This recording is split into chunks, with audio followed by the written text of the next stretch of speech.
Buenos días, por favor vayan poniendo su asistencia. Ya en un momento comenzamos. Nada más le dé admisión a sus últimos compañeros y comenzamos.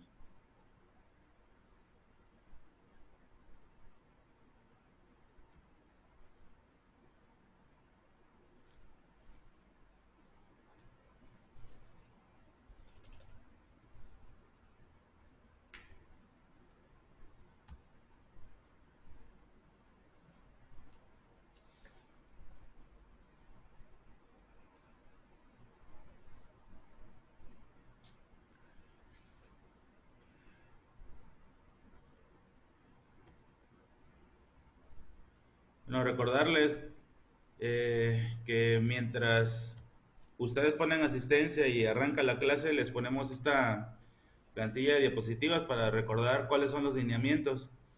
Eh, en el caso particular de bachillerato tenemos otro conjunto de lineamientos que incluye, entre otras cosas diferentes, el uso de la cámara encendida, el hecho de el uniforme, ¿no? A diferencia de otros niveles y particularmente en las materias, pues hay otra serie de condiciones que cada maestro asigna. Entonces, bueno, nos habíamos quedado ya a la hora con 5, así que ya vamos a comenzar. Nos habíamos quedado en la sesión número 3, así que esta es la sesión número 4 para el grupo en el caso de ustedes, que son primero A. Y bueno, vamos a arrancar con el tema. Supongo que es la primera hora y por esa razón estoy dando admisión todavía a algunos de sus compañeros, un poco tarde. Bueno, se supone que no lo debería de hacer más allá de la hora con 5, pero bueno, considerando que son las primeras veces y para los que acaban de entrar, ya después de la hora con 5 no se da admisión, por favor, para que no se les pase.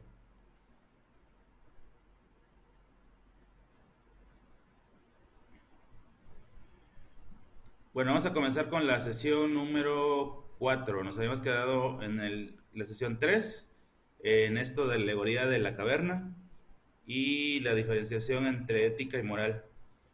Ahora nos vamos con la sesión número 4. Es la ficha que está aquí. Para distinguir un poco y más fácil para ustedes el título, que es lo que nos interesa de esta ficha, inmediatamente que empieza la clase copiar el número de sesión y copiar el título. En este caso es la sesión número 4 y el título es Relación de la ética con la estética y la axiología. Seguramente han escuchado el concepto de axiología, sobre todo porque llevaron algún tipo de ética en secundaria. A lo mejor el de estética, no tanto. Me refiero a la estética desde el enfoque filosófico, ¿no? La estética es el lugar, establecimiento para hacer tratamientos de belleza, sino desde la filosofía. Y eso es lo que vamos a ver el día de hoy. Primero, qué es la axiología, luego, qué es la estética y la relación que tienen, la relación muy estrecha que tienen estas tres áreas del conocimiento. Eso es lo que analizaremos el día de hoy. Y luego para hacer así como hicimos con la alegoría de la caverna, para hacer una comparativa de cómo es la verdadera estética, vamos a rescatar un fragmento de una obra literaria de un escritor español que se llama Benito Pérez Galdós, que escribió una novela ya hace algún tiempo que se llama Marianela. Y desde la historia de Marianela vamos a ver qué es la verdadera estética y cómo deberíamos de juzgar desde la estética, desde el ámbito de la filosofía y desde la ética. Entonces, bueno, eso es el tema de hoy. Ya le voy a cambiar la diapositiva. Sesión número 4, tema relación de la ética con la estética y la axiología. Este es el menú del día, por así decirlo, lo que vamos a hacer el día de hoy, que es sesión número 4, como si estuviéramos así en el salón y fuera un pizarrón. Primero, recuperar un poco la información previa de la última clase, sobre todo. Eso es 1 o 2 minutos nada más para recordar en qué estábamos. El esquema de la clase a través del cual voy a explicar el tema de hoy, que es este de aquí y este otro de acá, para posteriormente eh, hacer una reflexión a través de la obra de Marianela, de Benito Pérez Galdós, que es esta que está aquí, que a lo mejor la han escuchado por ahí. Se han hecho telenovelas, se han hecho series y películas en relación aunque no lleven el nombre de Marianela. La más famosa de ellas tal vez sea una serie colombiana que se llamó Betty la Fea, que está basada en Marianela. Y luego en México creo que también se hizo una con un título parecido. Pero el punto de vista de Benito Pérez Galdós queda perfecto para explicar qué es la estética. Entonces eso vamos a hacer el día de hoy. Me regreso a esta parte de acá. Entonces, en el punto número uno, un poco de revisión de la información previa, lo que hemos hecho en la anterior clase. Luego el esquema de clase con lo que les mostré. Notas que van a tomar ustedes al respecto. Y bueno, saber que lo que hagamos el día de hoy se va a subir a la carpeta de Drive número 4 y que vamos a hacer una reflexión como parte también de lo que de lo que se va a entregar acerca de Marianela de Benito Pérez Galdós. Y si logran ver por ahí, está puesto que es para la sesión número 5 lo de Marianela, esta parte de acá. Es decir, que lo que vayamos a ver hoy de Marianela, para que me pongan atención, pues la pueden entregar en la sesión 4 o en la sesión 5 como ustedes gusten. Obviamente, si es en la 4 se pondera la calificación en la 4, si es en la 5 se pondera en la 5. De tal suerte que obtengan un poco más de detalle respecto a la intención que tenemos con exponer esta obra. Y bueno, comenzamos entonces, bueno, haciendo la recuperación de la clase anterior, recordar que vimos el concepto de ética y de moral, la diferenciación entre ambas, que suelen confundirse, una siendo ciencia y otra más bien siendo una costumbre que cambia de acuerdo al tiempo y al lugar, que ambas se rigen bajo la razón, algunos ideales religiosos y la ley.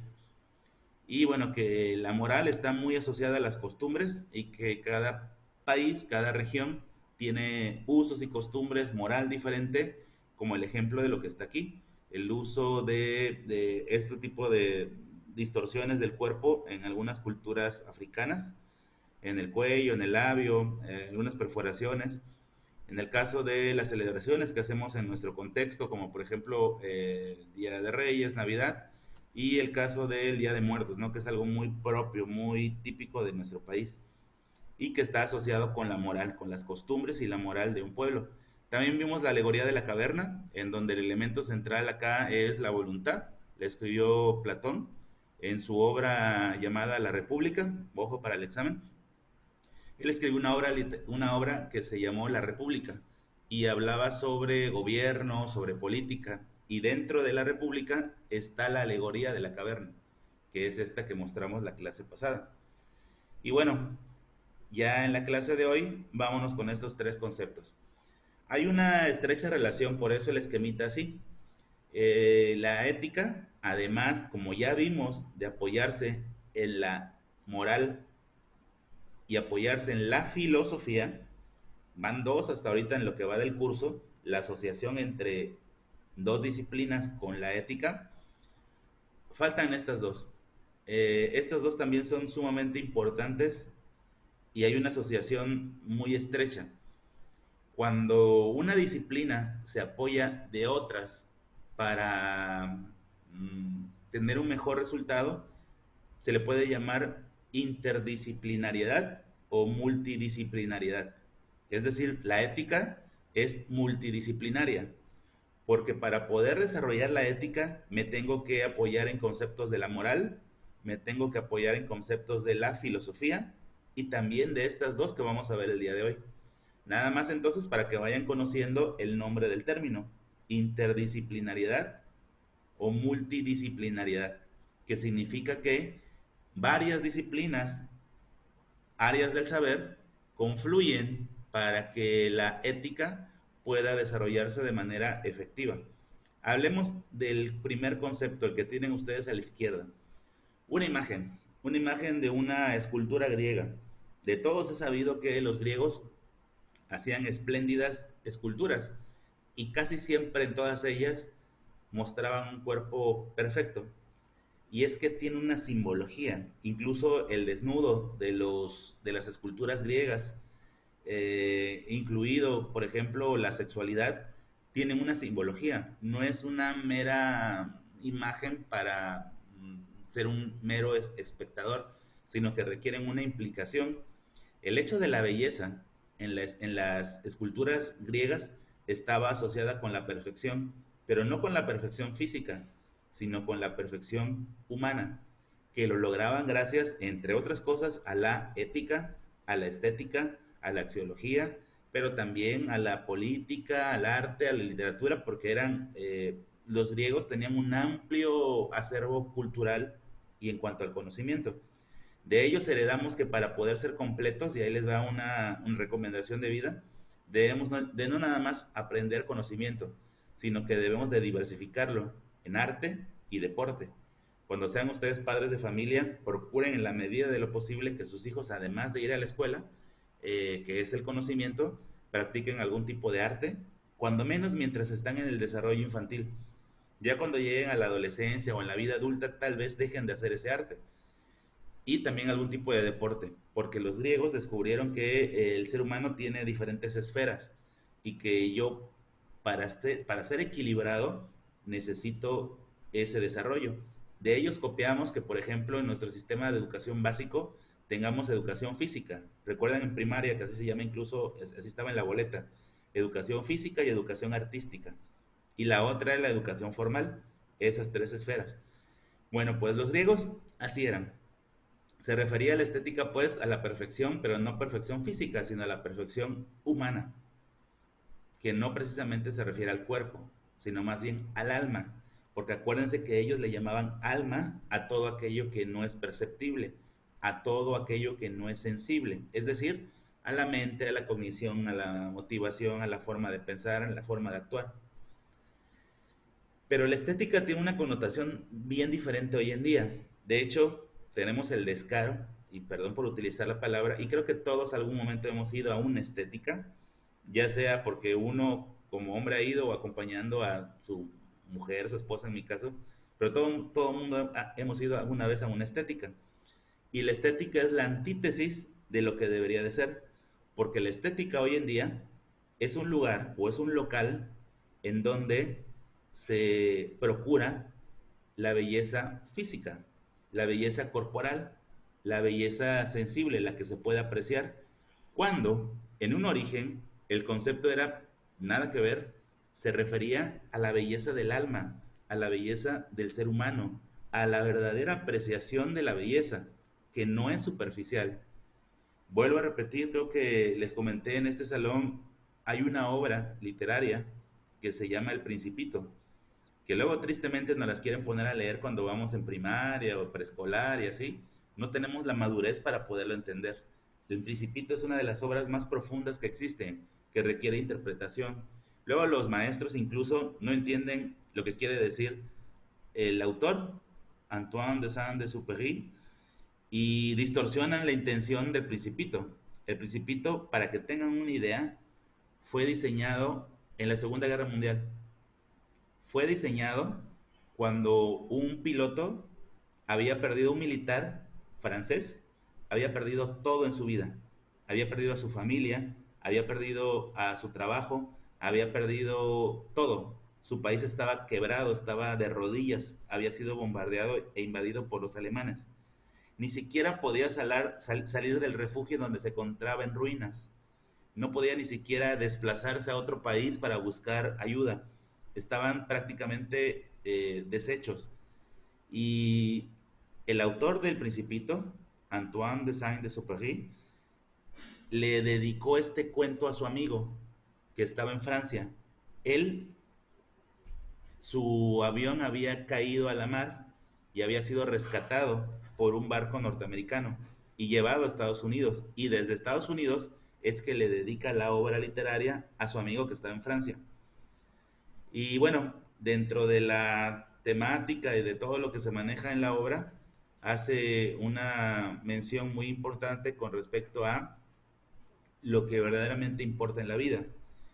Claro, imagínense lo que estaba pasando su amigo a lo que le dedicó su obra. Le tenía que convencer que no importara que estuvieras de rodillas, que no tuvieras casa, que tu casa hubiera sido bombardeada, que tu familia hubiera muerto, que además habían sido incluso torturados, que no tenías nada en la vida, que estabas en cero y tenías que hacer una obra tan poderosa como para sacarlo de ese hoyo. Y así de poderoso puede ser el Principito, si se lee bien. Lo vamos a ver en literatura, en semestres más adelante. Total que menciona una frase que tiene mucho que ver con la estética. Dice, lo verdaderamente esencial de la vida es invisible a los ojos. La verdadera belleza, el verdadero gozo, las verdaderas cosas que importan en la vida no son materiales. ¿Se acuerdan un poco a Diógenes? Nada más que él exageró, ¿no? Diógenes, el del barril, el que despreció a Alejandro Magno porque él odiaba lo material. Un poco lo de Antoine de Saint-Exupéry, un poco parecido a su postura, en donde lo más esencial de la vida no puede medirse, no puede contarse. La felicidad no la puedes llevar a un banco y guardarla. La felicidad es algo diferente, es algo que no se ve. El gozo, la familia, la salud, el bienestar del pensamiento, todo eso son cosas que realmente importan. Y lo otro es algo superficial, es algo banal, material que va y viene.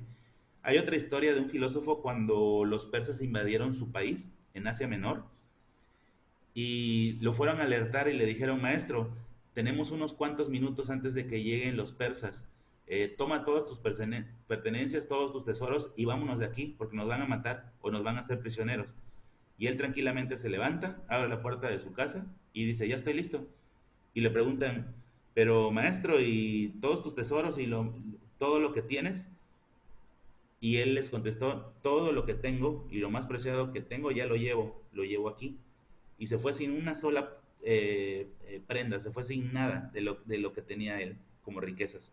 Y ya en otro espacio y en otro lugar y en otro tiempo volvió a ser la misma persona que antes era. Porque lo más importante no es visible, es invisible. Y hoy en día la estética es algo diferente. A ver si entienden por qué es una aberración un local donde te tratan de poner atractivo físicamente que se llama estética. Porque la estética era una elección griega que decía que la verdadera belleza era algo diferente a lo físico. Y como las esculturas simbolizaban la belleza, pero del cuerpo, no del cuerpo, sino del alma de la persona, pues nos confundimos. Interpretamos, sí, los griegos tenían un cuerpo perfecto, porque hacían gimnasia desde que eran pequeñitos y hacían equitación y lucha en piso y eran todos unos atletas, sí, pero no porque centraron su vida en lo físico. Ellos más bien se dedicaron a otro tipo de cosas, por eso son los padres de todo lo que existe en el mundo occidental.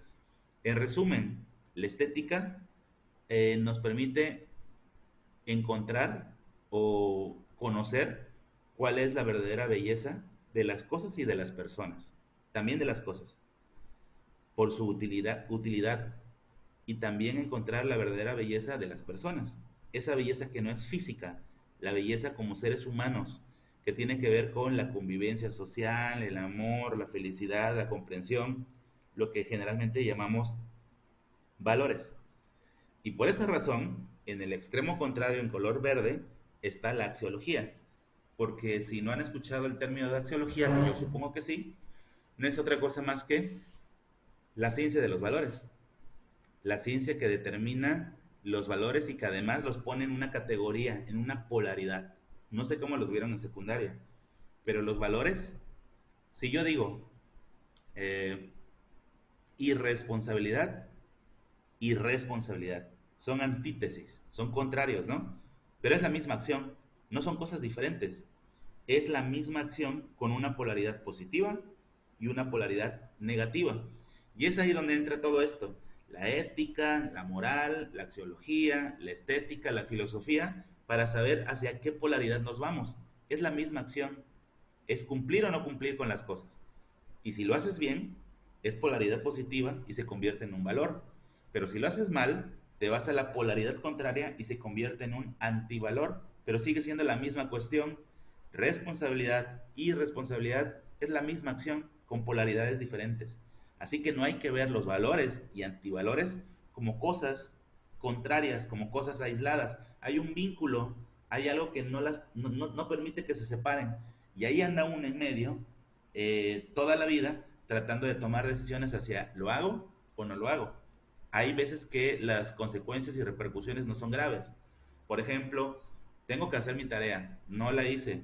Ahí estuve divagando entre lo hago o no lo hago, entre soy responsable o soy irresponsable.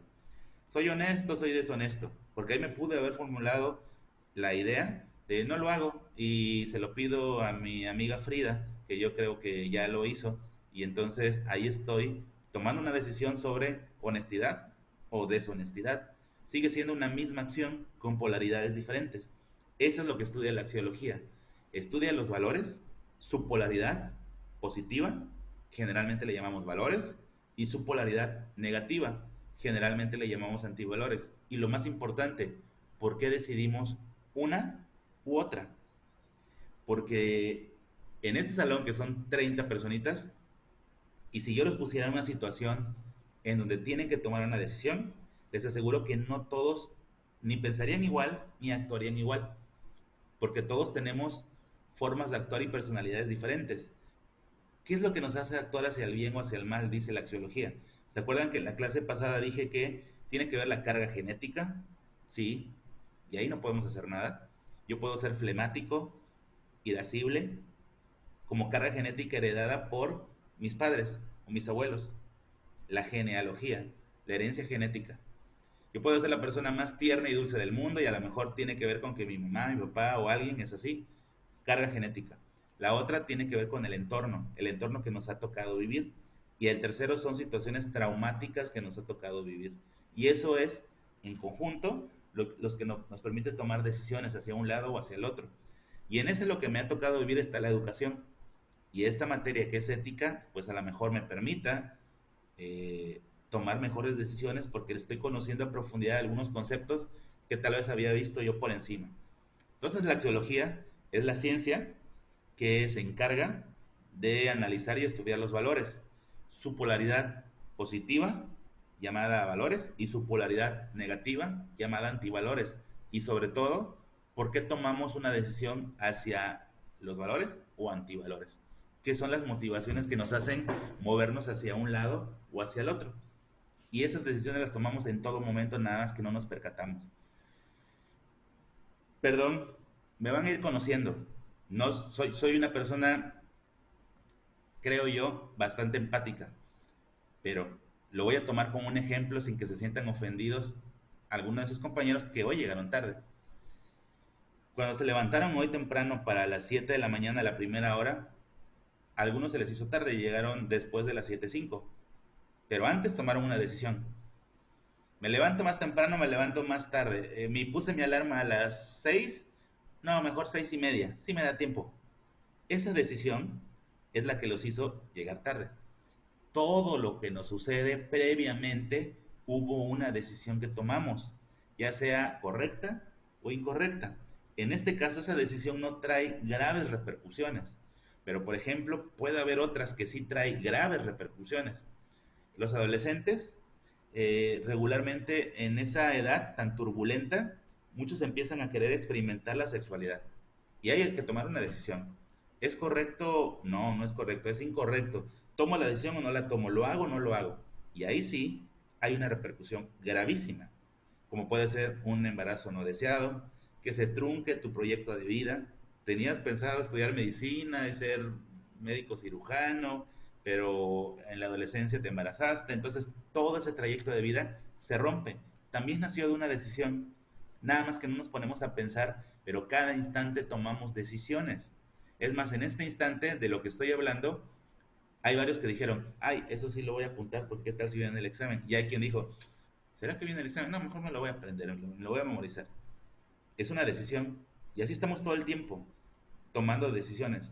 No sé si alguno de aquí ya faltó o no entregó alguna evidencia. Es una decisión.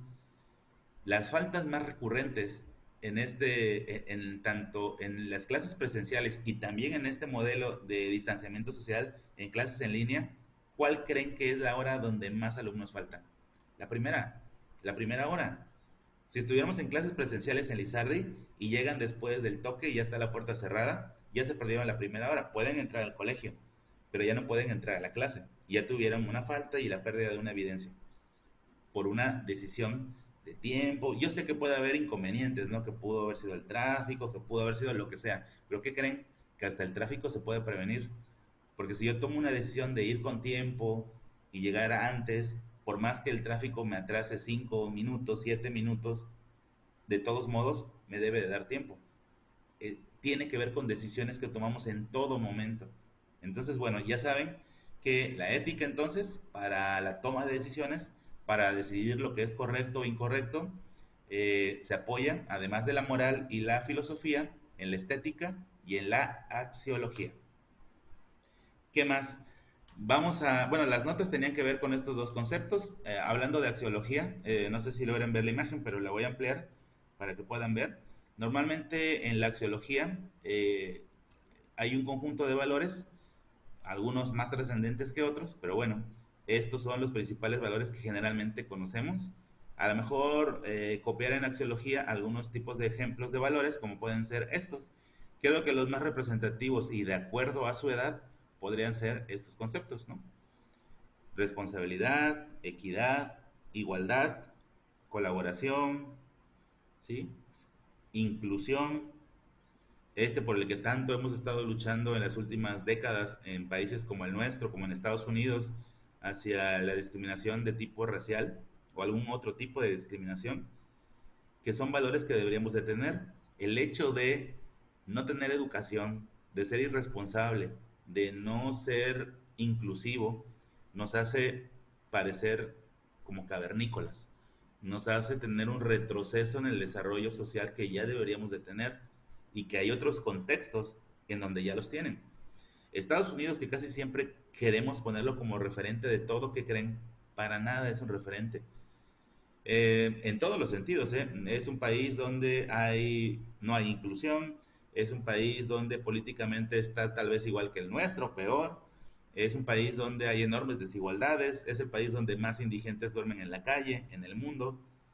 Entonces, no es el referente, pero tan solo te vas un poco más hacia el norte y en Canadá, que es por cierto el país donde se vive mejor en América, de todos los países de América, del continente americano es donde mejor desarrollo social hay, y allá es diferente.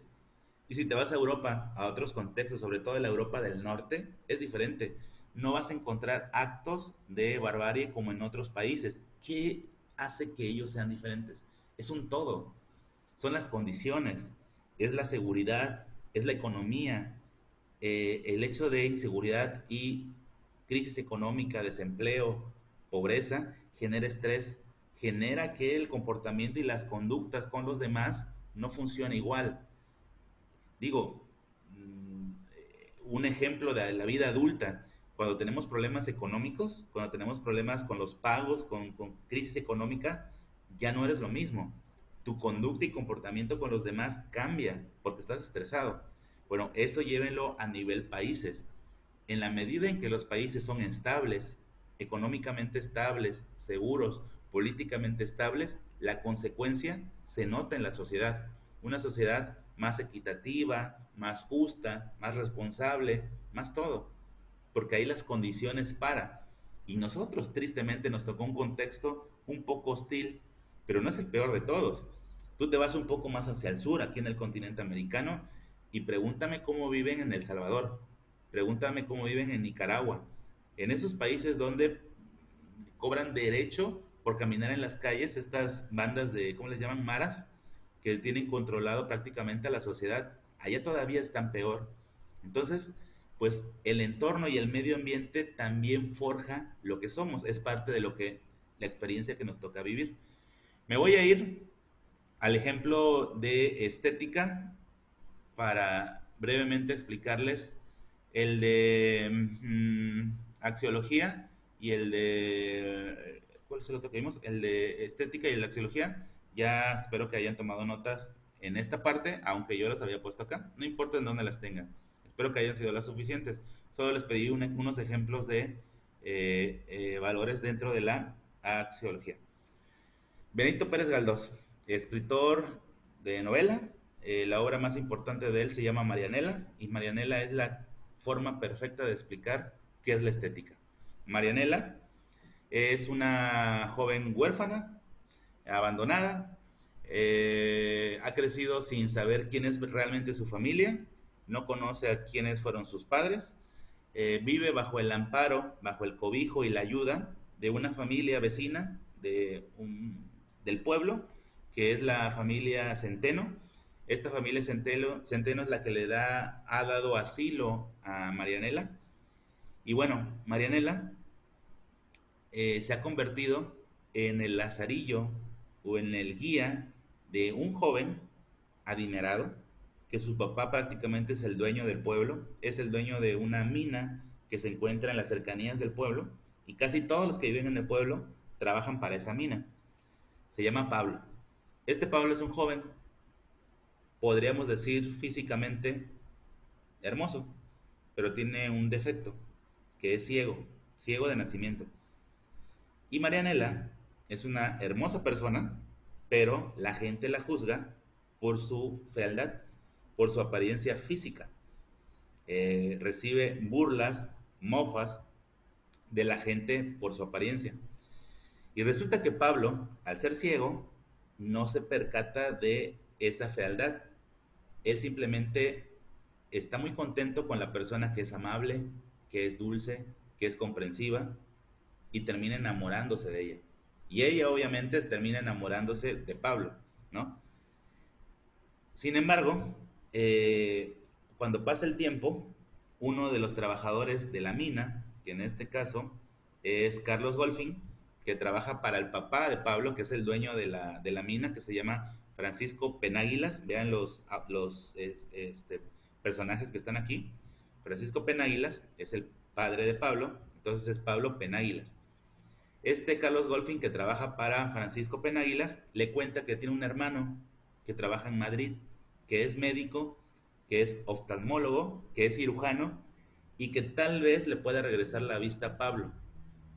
Y este Manuel Penáguilas, Teodoro Golfin, el médico, es una persona muy sensible, muy correcta, con muchos valores, y decide ir a ese pueblo a tratar a Pablo. Y resulta que después de una valoración le dice que es candidato a cirugía, que realmente puede recobrar la vista. Y entonces acuerdan una cirugía para hacerle la operación a Pablo y que regrese su vista.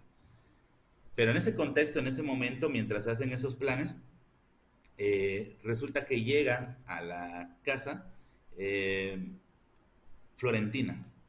Florentina es una hermosa niña que es prima de Pablo, y esta Florentina causa un tanto celo a Marianela, porque es muy hermosa, porque además es muy tierna y muy dulce. Y entonces siente un poco que Pablo la va a preferir a ella. Y encima, la familia se pone de acuerdo para casarlos entre primos, porque era muy común en los años 1800 que las familias casaran entre primos para no perder la riqueza. Unos grandes comerciantes, la familia de Florentina, otros dueños de una mina, la familia de Pablo. Entonces Marianela siente que se derrumba el mundo, ¿no? Su amado, la persona por la cual ella vive, está comprometido en matrimonio con Florentina, que además está preciosa, que además es una bella persona, y siente que el mundo se le va a acabar. Y entonces, poco a poco se empieza a alejar. Pablo empieza un poco más a interesarse en Florentina, y de repente desaparece de la vista de todos Marianela. Ha decidido pues quitarse la vida, y la única forma que sabe o conoce de hacerlo es abandonarse. Ella vive entre la oscuridad y penumbra en los rincones por donde puede. A veces duerme en un cesto de la familia Centeno, como nuestro Chavo del Ocho, pero en un cesto de mimbre tejido. Y tampoco aparece ahí. Se ha ocultado en las minas y no come, no toma agua, enferma, tiene fiebre, empieza a padecer los estragos de no alimentarse, empieza incluso a tener delirios, a desmayarse. Mientras le pasa eso a Marianela, llega el día de la operación para Pablo. Y este doctor, Teodoro Golfin, va a la casa, hacen la operación o la cirugía en la casa de Pablo, que es una casa enorme. Pues son los dueños de la mina, no tienen dinero. Y resulta que llega el día donde le tienen que quitar el vendaje para ver si ha resultado. Y bueno, toda la familia está muy a la expectativa, a ver qué sucede. Están a espera del doctor que llega a quitarles la venda esa mañana. Y el doctor, antes de llegar a la casa de Pablo, va caminando por una vereda, es un pueblito, y ven una barranca, una cosita tirada ahí al fondo, pero que todavía se mueve. Y entonces el apresurado, no abandonando su esencia de ser médico y de ayudar a los demás, corre hacia, hacia esa personita que no logra distinguir qué es, y cuando llega hasta allá abajo, ve que es Marianela. Está moribunda, está ya prácticamente inconsciente. Entonces la levanta, es tan pequeña y tan frágil que la carga y la sube. Y entonces, como iba a casa de Pablo, la lleva en sus brazos a casa de Pablo y les pide una habitación para atender a Marianela, que la ha encontrado en el camino. Y la familia le pone una habitación justo junto a donde estaba Pablo. Y ahí la coloca y bueno, le hace algunas curaciones, pero Marianela está realmente muy mal y no es por la caída, sino es por desnutrición, por abandono. Eh, Al final de cuentas, la gente dice que Marianela murió de desnutrición, pero en el pueblo dicen que murió de amor. Y resulta que después de atender a Marianela, el doctor va a la habitación de junto, donde está toda la familia, está Pablo, le empiezan a quitar el vendaje. Y bueno, para Pablo al principio todo es borroso, no distingue caras, simplemente una pequeña luz, y poco a poco empieza a aclararse su vista y empieza a ver cosas. Y lo primero que ve es el hermoso rostro de su prima Florentina. Y lo primero que él exclama y dice es Marianela, porque él había idealizado a esa persona tan perfecta, a esa persona tan correcta, a esa persona tan servicial, tan dulce, así la había idealizado. Y ella le contesta, no, no soy Marianela, soy Florentina, soy tu prima, estoy comprometida contigo. Y él se lleva un poco una decepción. Y resulta que él anda maravillado, conociendo todo, recorre la casa, le toca el rostro a las personas, no puede dar crédito que vea. Para él todo es una novedad. Y en esa búsqueda de andar queriendo investigar todo, escucha como un quejido o un llanto. Cuando va caminando por el pasillo, abre una puerta y ahí en una cama se encuentra Marianela. Está cubierta hasta la cabeza con una sábana. Y cuando él se acerca curioso, entre curioso y un poco con miedo, alza la sábana y lo que ve le hace brincar y dar un paso hacia atrás de horror, porque se espanta de la fealdad de Marianela y grita incluso. Imagínense, había solamente conocido el rostro perfecto de su prima Florentina y luego ver a Marianela. Y alcanza a ver cómo a Marianela se le escurren unas lágrimas. Son sus últimos momentos de vida. Cierra los ojos Marianela y en ese instante ha muerto. Y entonces Pablo entra en conciencia y siente que es Marianela. Y cuando se acerca para preguntarle, ella ya ha muerto. Y Benito Pérez Galdós nos deja este final así como que inesperado y así un poco cruel para darnos la lección de la estética. Mientras él fue ciego y no apreciaba la belleza física, estaba enamorado de una persona que como persona era perfecta, era hermosa. Pero cuando recobró la vista, como todos, nos fuimos por la parte física y nos olvidamos de la persona. Y eso, ya desde el siglo XVIII, casi llegando al año 1900, la sociedad tenía esa mentalidad y hoy en día mucho más. Nos preocupamos más por el empaque, por lo que se ve, que por lo que hay dentro. Y Marianela por eso es una buena lección para explicar qué es la estética. Bueno, aquí es lo que tienen que entregar, reflexión sobre lo que acabo de decir de Marianela y las notas de clase. Y bueno, esta es la sesión número 4 para